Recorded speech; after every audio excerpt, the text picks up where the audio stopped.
Dear student, इससे पहले वाले जो वीडियो में हमने आपको जो अध्ययन कराया है वह अध्ययन कराया था फील्डमैन के मॉडल का, जो प्रक्रियात्मक मॉडल है उसके अंतर्गत मैंने लास्ट आपको फील्डमैन के मॉडल का गणितीय विश्लेषण, जिसमें गणितीय विश्लेषण के अंतर्गत सर्वप्रथम हमने सिंबल का अध्ययन कराया है और सिंबल के अंतर्गत यानी गामा इजिकल टू विभाग एक की ओर आवंटित कुल विनियोग का भाग आई इजिकल टू शुद्ध विनियोग की वार्षिक दर, यह विभाग एक द्वारा किए गए उत्पादन को व्यक्त करता है। I1 इजिकल टू विभाग फर्स्ट को आवंटित शुद्ध विनियोग की वार्षिक दर और I2 इजिकल टू विभाग सेकंड को आवंटित शुद्ध विनियोग की वार्षिक दर। और इस प्रकार हम इसे जो लिख सकते हैं वह लिख सकते हैं I1 plus I2 is equal to I। इसके बाद आता है T, और T मीन्स टाइम या समय। समय को हम वर्षों में मापा गया है और V इजिकल टू समूची अर्थव्यवस्था हेतु पूंजी गुणांक था। V1 इजिकल टू विभाग फर्स्ट का सीमांत पूंजी गुणांक है और V2 विभाग सेकंड का सीमांत पूंजी गुणांक है, जिसे हम V1 plus V2 is equal to V से रिप्रेजेंट कर सकते हैं या प्रदर्शित कर सकते हैं। Y इजिकल टू आता है समूची अर्थव्यवस्था में उत्पादन की वार्षिक दर और C इजिकल टू उपभोक्ता वस्तुओं या विभाग सेकंड में उत्पादन की वार्षिक दर है। I0, C0, Y0 is equal to तत्संबंधित चरों के आरंभिक मूल्य समय t इजिकल टू 0 पर हैं और एल्फा इजिकल टू बचत की औसत प्रवृत्ति है और एल्फा डैश इजिकल टू बचत की सीमांत प्रवृत्ति है। अब देखिए, इसके बाद हम जो अध्ययन करेंगे वह अध्ययन करेंगे अब उनके समीकरणों का।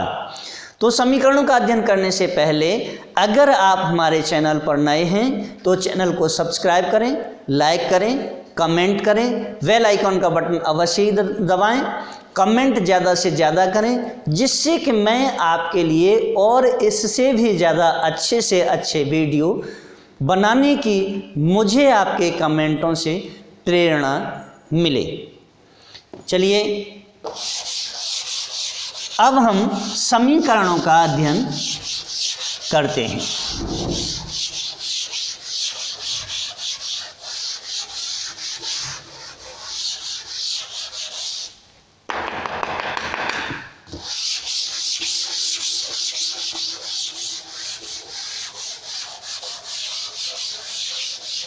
देखिए,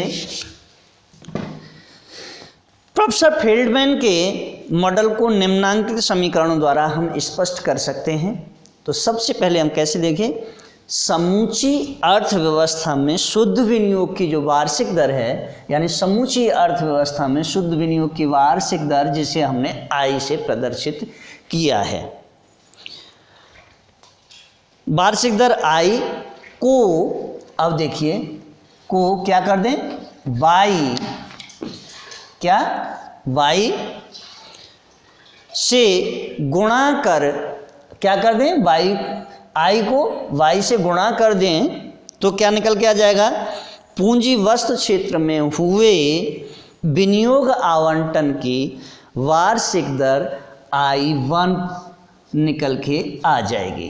क्या आ जाएगी, I1, यानी क्या होगा, I into y is equal to I1, या आप इस तरह से भी लिख सकते हैं कि I1 is equal to I y, इस तरह से भी कर सकते हैं I1 is equal to I into y। अब देखिए I इजिकल टू IY या I into y is equal to I1 या I1 is equal to I into y, अथवा एक और I1 is equal to y I। अब देखिए, इन चारों में से किसी को भी पहले समीकरण का हम नाम दे सकते हैं। तो देखिए इजिकल टू क्या है, फर्स्ट इक्वेशन। अब देखिए आपके समक्ष मैंने पहले समीकरण को निकाल के दिखाया, पहला समीकरण है। अब इसके बाद हम देखते हैं दूसरा समीकरण क्या है। तो दूसरे समीकरण को भी देखें, हम इसे हटाते हैं पहले वाले को और दूसरे वाले समीकरण को निकालते हैं। चलिए दूसरा समीकरण है, पूंजी वस्तु क्षेत्र में उत्पादक क्षमता में वृद्धि का उत्तरदायी कौन होता है, I1। वृद्धि का उत्तरदायी कौन है, I1 है। अतः पूंजी वस्तुओं के स्टॉक में होने वाली जो वृद्धि है उसे हमने क्या I1 से प्रदर्शित किया है, यानी I1 को इसके पूंजी उत्पाद अनुपात, अब हम क्या कर दें, पूंजी उत्पाद अनुपात, और पूंजी उत्पाद अनुपात क्या है, यानी V1 है। और अगर हम V1 से I1 में भाग दे दें तो हमें क्या प्राप्त होगा, तो हम प्राप्त कर सकते हैं, अर्थात क्या प्राप्त होगा हमें, अर्थात DI/DT इजिकल टू I1/V1। ये हमारा कौन सा समीकरण हो गया, सेकंड या दूसरी इक्वेशन है या दूसरा समीकरण है। अब देखिए जब ये दूसरा समीकरण है तो क्या होगा, समीकरण पहले वाला क्या था, I1 is equal to Y into I था, और जो दूसरा समीकरण है वह क्या है, DI/DT इजिकल टू I1/V1, जो दूसरा समीकरण है। अब क्या कर दें, यदि मैं समीकरण 1 में समीकरण 2 को अगर हम प्रतिस्थापित कर देते हैं तो हम जो प्राप्त करेंगे वह प्राप्त क्या होगा, यानी DI/DT इजिकल टू YI/V1, या क्या होगा, DI/I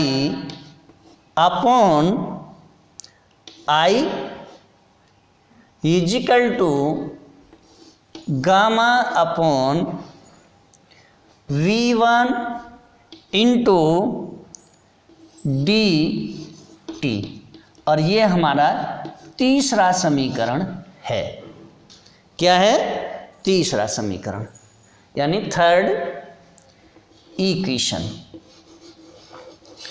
अब देखिए मैं क्या कर दूं, थर्ड इक्वेशन हमने निकाल ली। अब चलिए यह जो थर्ड इक्वेशन है ये क्या है, यह वृद्धिमान विनियोग यानी इंक्रीजमेंटल इन्वेस्टमेंट या बचत की सीमांत प्रवृत्ति, मार्जिनल प्रोपेंसिटी टू सेव की कुल विनियोग के एक स्थिर भाग को पूंजी उत्पाद अनुपात से, किससे, पूंजी उत्पाद अनुपात से भाग देकर विभाग 1 की समस्या को प्रदर्शित करता है। क्या है, अब देखिए चलिए इसे भी देख लेते हैं। यहाँ देखें विभाग 1 की क्या है, समस्या को प्रदर्शित करता है। तो मैं क्या करूँगा, उपर्युक्त समीकरण के दोनों पक्षों को क्या कर दूंगा, इंटीग्रेट कर दूंगा। क्या करना है, मुझे इंटीग्रेट करना है। और जब हम इंटीग्रेट करेंगे तो इंटीग्रेट करने पर मुझे क्या मिलेगा, यानी फंक्शन I, और ये क्या है I1 और ये है I0। अब देखिए DI upon I is equal to gamma upon क्या हो जाएगा V1, और देखिए इंटीग्रेट क्या करना है मुझे, T और ये 0 dt, या क्या कर देना है, तो देखिए या log C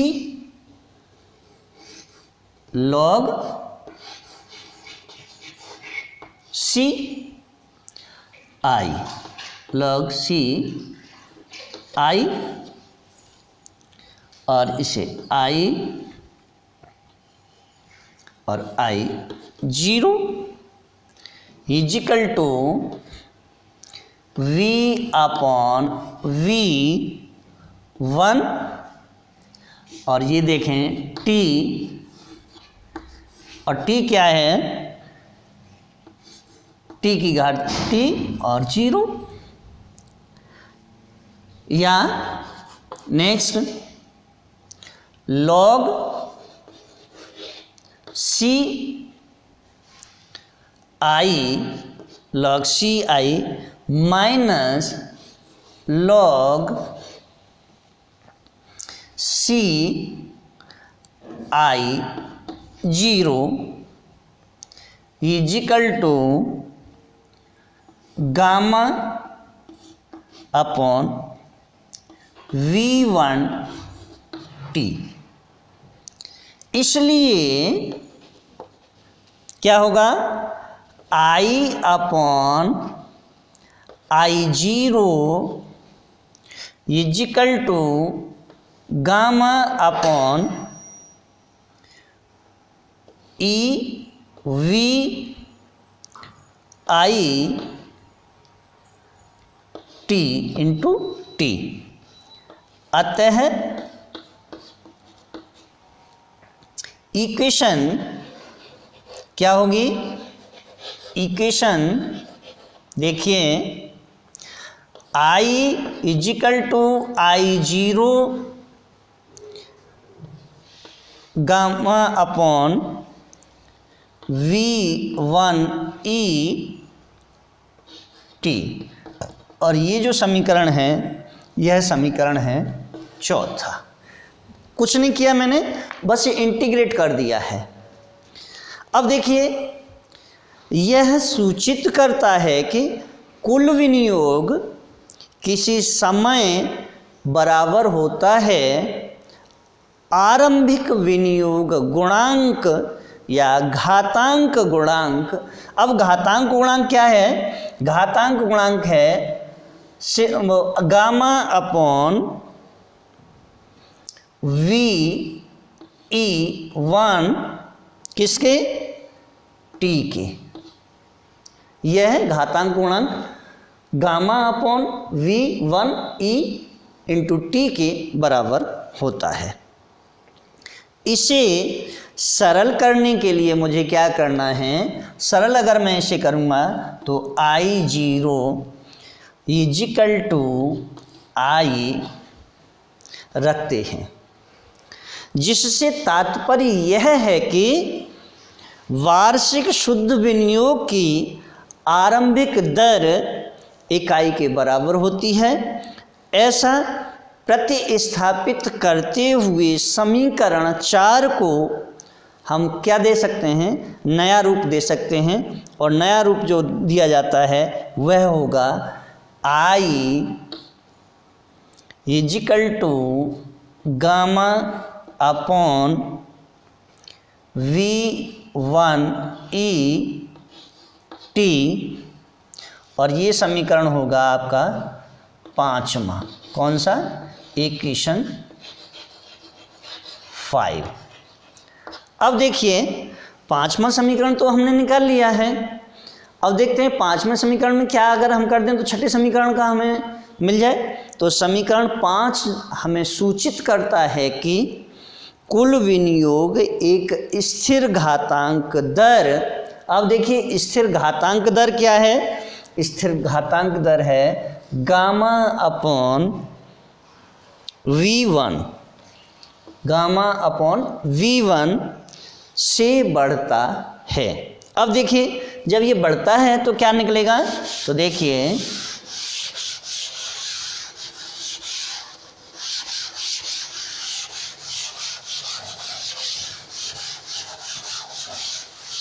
क्या बढ़ता है? गामा अपॉन V1, और गामा अपॉन V1 से बढ़ता है तो पुनः गामा की परिभाषा से अब हमें क्या मिलेगा? I2 is equal to 1 minus y और 1 माइनस y इंटू I1 का मूल्य इसमें रखते हुए जो समीकरण 5 में दिया है। अब देखिए समीकरण 5 में जो दिया है तो क्या मिलेगा हमें? I2 is equal to 1 minus y gamma upon V1ET। ये समीकरण हमको मिल गया छठा, यानी इक्वेशन 6। अब जब इक्वेशन 6 निकल के आ जाती है तो देखते हैं इससे यह प्रदर्शित होता है कि विनियोग की वृद्धि की जो दर है वह स्थिर घातांक दर है, यानी constant exponential rate of growth of investment, जिसे हम गामा अपॉन V1ET विभाग सेकंड में भी लागू होता है। यही विभाग कौन से? सेकंड में भी लागू होता है। और विभाग सेकंड में विनियोग का भाग कौन सा है? तो विनियोग का भाग है I माइनस y। विनियोग का भाग कौन सा है? I माइनस y के दिए होने पर हम इसकी स्थिर घातांक वृद्धि दर निर्धारित कर सकते हैं। विभाग सेकंड में अब देखिए विभाग सेकंड में क्या करना है? विभाग सेकंड में I2 बढ़ी हुई क्षमता का अकेला स्रोत है। अतः इस उपभोक्ता वस्तु क्षेत्र में क्या हो जाएगा? इस उपभोक्ता वस्तु क्षेत्र में देखिए DC upon DT is equal to I2 upon V2। उपर्युक्त समीकरण में इसे प्रतिस्थापित करने पर I2 का मूल्य समीकरण 6 से क्या निकलेगा? तो देखिए DC upon DT is equal to 1 minus gamma upon V2 into क्या हो जाएगा? इंटू गामा अपॉन E यानी V1ET। अब ये इजिकल टू जो समीकरण होगा वो 7 यानी 7वां समीकरण होगा, यानी इक्वेशन 7। अब देखिए 7वां समीकरण भी हमने निकाल लिया। अब देखते हैं 7वें समीकरण के बाद में क्या है। यह प्रदर्शित करता है कि उपभोक्ता वस्तु में होने वाली वृद्धि बराबर होती है, किसके बराबर होती है? देखिए 1 माइनस गामा या वाई, गामा नहीं sorry gamma is equal to sorry Y is equal to gamma upon V1 T, जो विभाग सेकंड में विनियोग के भाग की घातांक वृद्धि दर यानी exponential rate of growth of the function of investment है, जिसे इस विभाग के गुणांक से भाग दिया गया है। अब देखिए भाग दिया है तो उपयुक्त समीकरण को मैं क्या कर दूं, इस वाले समीकरण को इंटीग्रेट कर लें। तो इंटीग्रेट करने पर हमें क्या मिलेगा? तो देखिए इंटीग्रेट करते हैं, इंटीग्रेट करने पर हमें जो प्राप्त होगा वह होगा, इंटीग्रेट कर रहे हैं यानी फंक्शन c और function c 0 d c is equal to क्या होगा 1 minus Y upon V2 function t और 0 यहाँ देखें y अपॉन V1e और t इंटू डी टी। अब देखिए आगे या क्या मिलेगा हमें, या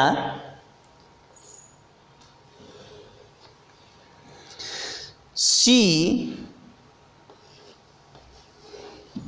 और C का C और C 0 is equal to 1 minus Y upon V2। इसके बाद y1 अपॉन गामा या sorry gamma into one gamma upon V1e और t, और इसे t की घात यानी गुणा कर दूँ। अब देखें या क्या है c minus C0 C minus C0 is equal to 1 minus gamma upon V2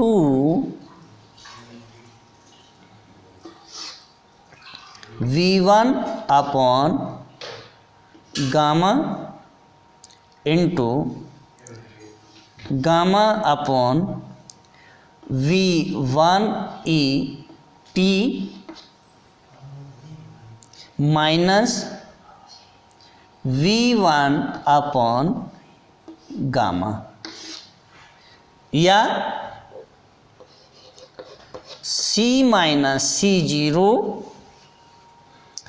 is equal to 1 minus gamma upon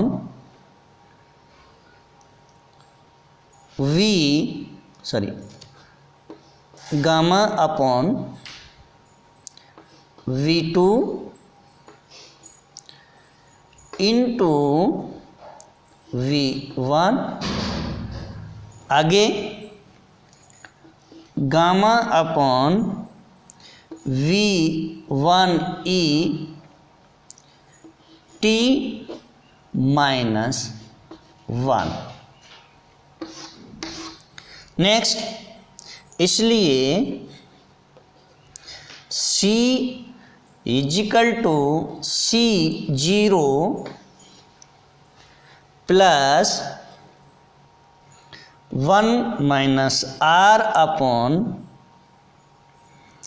gamma V2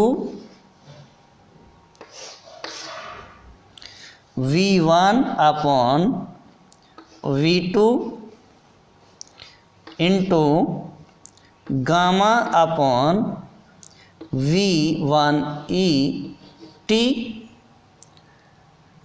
minus t minus 1। यह इक्वेशन है हमारा 8वां, यानी समीकरण 8। अब देखिए समीकरण 8 के बाद में क्या होगा। समीकरण 8 यह प्रदर्शित करता है कि कुल उपभोग बराबर होता है प्रारंभिक समय में किए गए उपभोग यानी धन प्लस के या विभाग फर्स्ट व विभाग सेकंड में विनियोग के अंश की घातांक वृद्धि दर गुणा यानी मल्टीप्लिकेशन दोनों विभागों की पूंजी गुणांकों के अनुपात ऋण यानी माइनस इकाई फर्स्ट के पुनः समूची अर्थव्यवस्था में उत्पादन की वार्षिक शुद्ध दर पूंजी वस्तुओं एवं उपभोक्ता वस्तुओं या उपभोक्ता वस्तु क्षेत्रों के उत्पादन की वार्षिक दर के योग के बराबर होती है। अतः आप देखिए अब समीकरण हमें 9वां निकालना है, तो समीकरण 9 को हम कैसे निकालेंगे। तो देखिए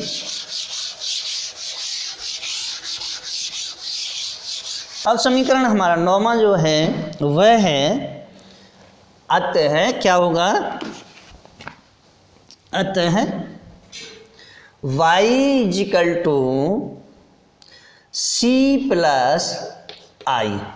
जब ये है तो फिर क्या होगा dy upon dt dy upon dt is equal to dc upon dt plus di upon dt। ये आपका 9वां समीकरण है, equation 9।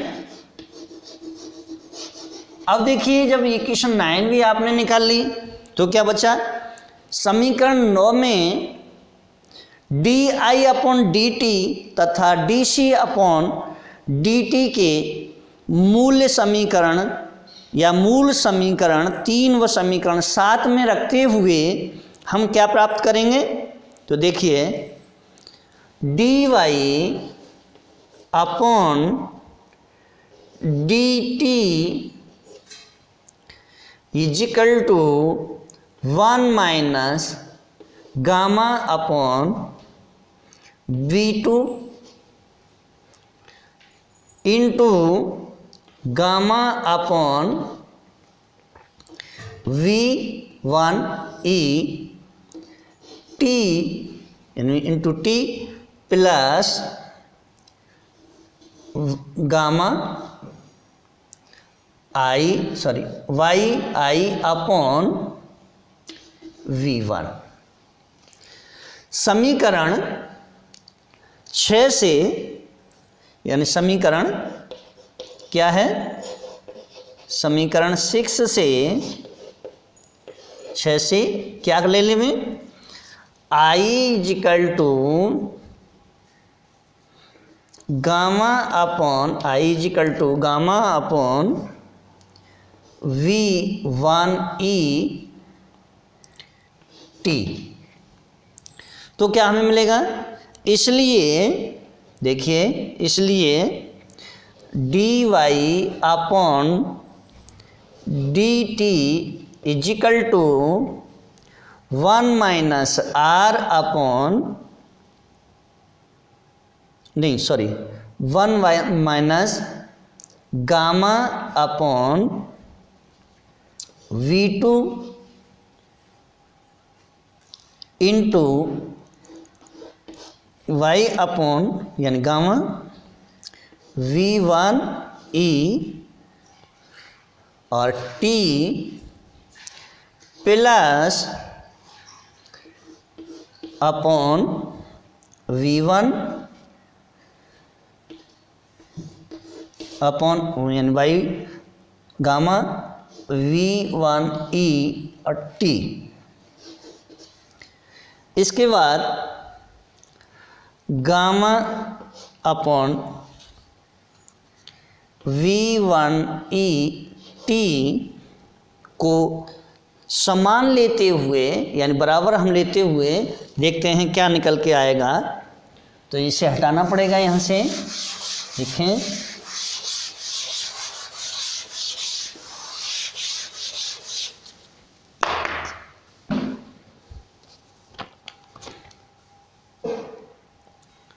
dy upon dt is equal to gamma V1E T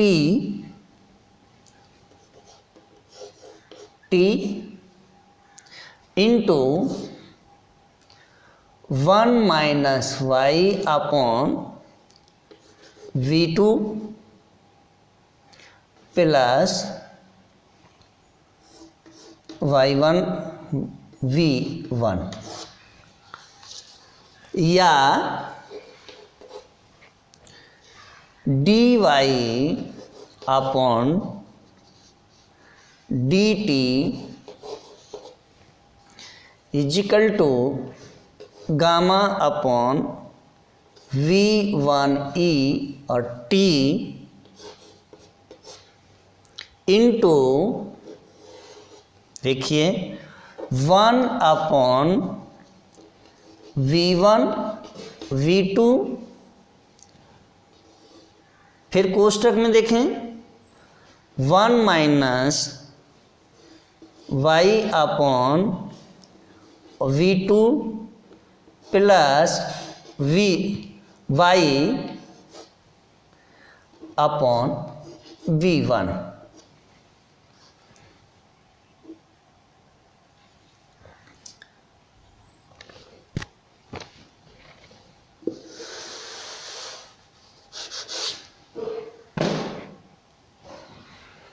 कोष्टक में देखिए 1 अपॉन V1 V2 फिर कोष्टक इसके अंतर्गत कोष्टक में देखें 1 minus gamma V1 plus gamma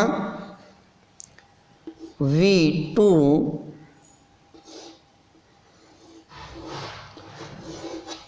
और इसके बाद या dy upon dt is equal to dc upon dt plus di upon dt is equal to y upon V1E T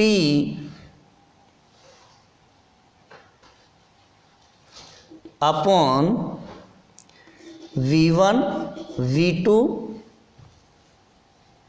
और कोष्टक में V1 माइनस गामा और फिर कोष्टक के अंतर्गत V1 माइनस V2 और ये जो समीकरण है यह है 10वां समीकरण है यानी इक्वेशन 10। अब देखिए समीकरण 10 में जो उपभोग एवं विनियोग दोनों से होने वाली आय की वृद्धि का सूचक है। हम जानते हैं कि y इजिकल टू यानी y is equal to C plus I क्या हो जाएगा, y is equal to C plus I है। तो देखिए, तो हमें जो मिलेगा वह मिलेगा, इसलिए क्या y is equal to gamma upon V1 E T plus C plus 1 minus gamma upon y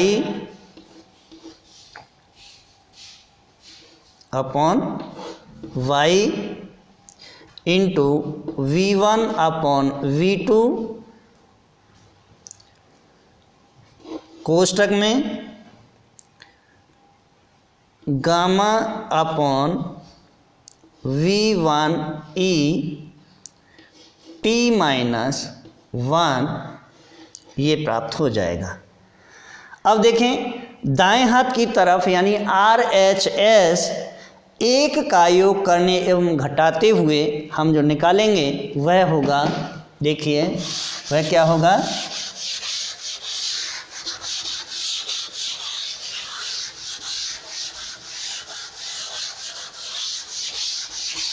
LHS से RHS की तरफ हम बढ़ते हैं तो देखते हैं क्या है।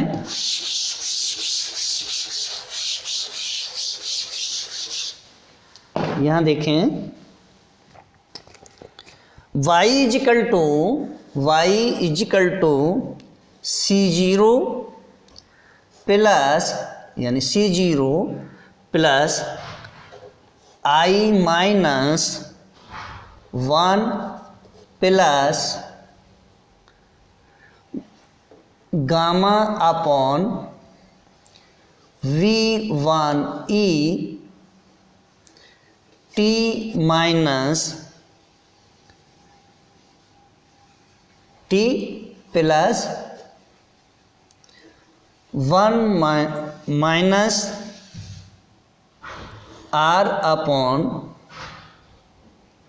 y V1 अपॉन V2 और कोष्टक में देखें y upon V1 E T minus 1, या क्या निकलेगा, देखिए या y is equal to C0 plus 1 plus bracket में gamma upon V1 E T minus 1 plus 1 minus R upon 1 minus gamma upon y into V upon V2 यानी V1 upon V2 कोष्टक में gamma upon V1 E T minus 1 कोष्टक 1। चूंकि क्या होगा, I0 is equal to I,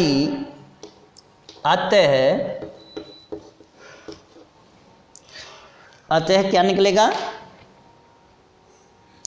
y0 is equal to C0 plus I0 plus bracket में देखिए gamma upon V1E T-1,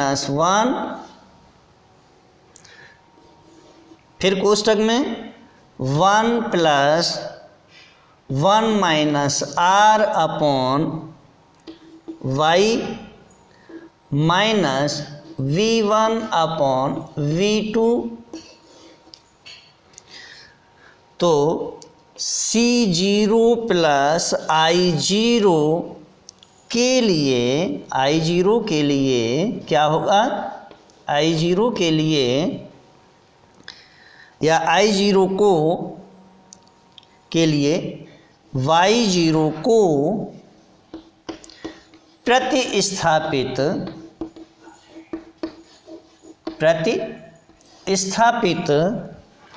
करने पर क्या मिलेगा हमें, करने पर Y = Y0 plus gamma upon V1E T-1 कोष्टक में देखें 1 + 1 - gamma upon Y minus V1 upon V2, और ये समीकरण है आपका 11वां, समीकरण 11। अब देखिए समीकरण 11 आय के समग्र स्तर को सूचित करता है।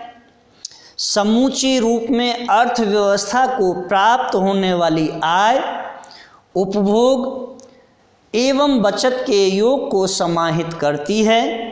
समीकरण 11 से स्पष्ट होता है कि समग्र आय स्तर बराबर होता है आय के आरंभिक स्तर यानी प्लस दोनों क्षेत्रों में विनियोग की घातांक वृद्धि दर, जिसे प्रत्येक क्षेत्र में पूंजी गुणांकों या उत्पादन पूंजी अनुपात के व्युत्क्रम के अनुपात के गुणनफल के रूप में प्रकट किया गया है। वास्तव में आय का आरंभिक स्तर दिए होने पर किसी समय समग्र आय का स्तर निर्धारित होता है घातांक दर किससे, घातांक दर क्या है, यानी गामा अपॉन V1E T से को, अर्थात पूंजी वश क्षेत्र में विनियोग के अंश गामा एवं पूंजी उत्पादन अनुपात V1 के द्वारा समूची अर्थव्यवस्था की आय की वृद्धि दर निर्देशित या वृद्धि पर निर्देशित होती है। फील्डमैन के मॉडल का मूल्यांकन अब करके देख लेते हैं। और देखिए फील्डमैन के मॉडल का मूल्यांकन यानी वैल्यूएशन ऑफ फील्डमैन मॉडल।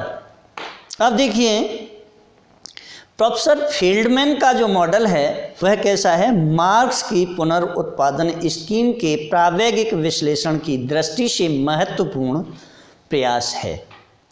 इस मॉडल की मात्र महत्ता ही नहीं बल्कि यह व्यवहारिक प्रयोग दृष्टि से भी अनुकरणीय है। प्रोफेसर प्रशांत चंद्र महालानोविस ने अपने लेख, जो प्रशांत चंद्र महालानोविस का जो लेख है वह है some observation of the process of national income में स्पष्ट किया कि दो विभागों में आय व्यय अनुपातों के दिए होने पर बचत की सीमांत दर उच्च होगी और उतना ही अधिक पूंजीवश क्षेत्र के लिए किया जाने वाला विनियोग आवंटन होगा। इससे दीर्घ काल में आर्थिक वृद्धि की एक उच्च दर प्राप्त होती है या उच्च दर प्राप्त होनी संभव होगी। कम विकसित देशों में मुख्य समस्या उत्पादक क्षमता में वृद्धि करने की होती है और उत्पादन क्षमता को सृजित करके अतिरिक्त आय का सृजन संभव होता है। इस प्रसंग में प्रोफेसर फील्डमैन का जो मॉडल है इन देशों की समस्या हेतु उचित विकल्प प्रस्तुत करता है और प्रोफेसर फील्डमैन के मॉडल की कुछ गंभीर सैद्धांतिक व व्यवहारिक जो कमियां हैं वह कमी है अर्थव्यवस्था को दो विभागों में विभक्त किया है। फील्डमैन ने क्षमता सृजन एवं क्षमता को बनाए रखने या अनुरक्षण के मापदंडों द्वारा दोनों विभागों की भूमिका को समझाया गया है। पूंजी वस्तु क्षेत्र उन क्रियाओं में संलग्न रहता है जो क्षमता सृजन करती है, जैसे कि पूंजी वस्तुओं को बढ़ाना व तकनीकी प्रगति संभव बनाना। दूसरी तरफ उपभोक्ता वस्तु क्षेत्र में क्रियाओं का ऐसा समुच्चय क्रियाशील रहता है और वह है जो उत्पादन को वर्तमान चालू स्तर पर बनाए रखता है। भले ही उत्पादन की किसी भी अवस्था को ध्यान में रखा जा रहा हो, परंतु दो विभागों में वर्गीकृत करने की यह दशा सैद्धांतिक रूप से पुष्ट नहीं होती। साथ ही इसमें कई व्यवहारिक परेशानियां भी उठ खड़ी होती हैं। अब देखिए कौन सी परेशानियां उठ के खड़ी हो जाती हैं। तो प्रोफेसर फील्डमैन के मॉडल की एक व्यवहारिक समस्या यह भी है कि पूंजी वस्तु क्षेत्र का एक भाग विशेष रूप से क्षमता अनुरक्षण उपकरणों का हिस्सा कालांतर में उपभोक्ता वस्तु क्षेत्र की ओर प्रवाहमान होने लगता है। ऐसा स्थानांतरण स्वतः ही उपभोक्ता वस्तु की एक उच्च दर अपनी प्रवृत्ति के अनुरूप उपभोग में वृद्धि की उच्च दर को प्रदर्शित करने लगती है। बचत की सीमांत दर में वृद्धि पर ऋणात्मक प्रभाव पड़ता है, जो फील्डमैन के निष्कर्षों से विरोधाभास प्रकट करता है। प्रोफेसर फील्डमैन का जो मॉडल है उन देशों के लिए अधिक व्यवहारिक होता है जो अभी औद्योगिकरण की शुरुआत ही कर रहे हैं। फील्डमैन द्वारा अर्थव्यवस्था को दो भागों में विभाजन का आधार क्षमता सृजन व क्षमता का अनुरक्षण इन देशों हेतु व्यवहारिक व प्रासंगिक बन जाता है। अब देखिए, अगर आप मेरे चैनल पर नए हैं और वीडियो आपको अच्छा लगा हो तो मेरे चैनल को सब्सक्राइब करें, लाइक करें, कमेंट करें। कमेंट ज़्यादा से ज़्यादा करें जिससे कि मैं आपके लिए और अच्छे से अच्छे वीडियो लेकर के आ सकूं। मैं जो नोट्स बनाता हूं, यह नोट्स भी मेरे डिस्क्रिप्शन में आपके लिए अवेलेबल हैं। आप इन नोट्स को भी निकाल करके स्टडी कर सकते हैं, वीडियो को भी देखें और कमेंट ज़्यादा से ज़्यादा करें जिससे कि मैं आपके लिए और अच्छे से अच्छे वीडियो बनाने की एक प्रेरणा हासिल कर सकूं। धन्यवाद।